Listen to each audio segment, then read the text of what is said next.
સુરેન્દ્રનગર જિલ્લાના લીંબડી તાલુકાના જાબુ ગામના યુવાને ગતરોજ અમદાવાદના ટેનીજ સમાજના લોકો દ્વારા ઢોરમાર મારતા ઈજાગ્રસ્ત યુવકને સારવાર અર્થે સિવિલ હોસ્પિટલ ખાતે ખસેડવામાં આવ્યો હતો।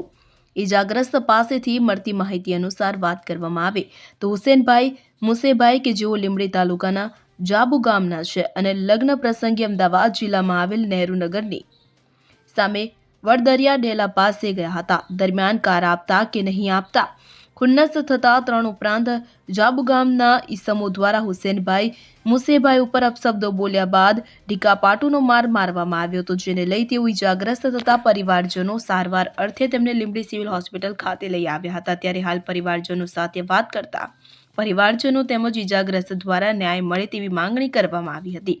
ત્યારે હુમલો કરનાર લીંબડી તાલુકાના જાબુ ગામના જ રહેવાસી હોવાનું જાણવા મળ્યું હતું। Bureau report, Gujarat fight news.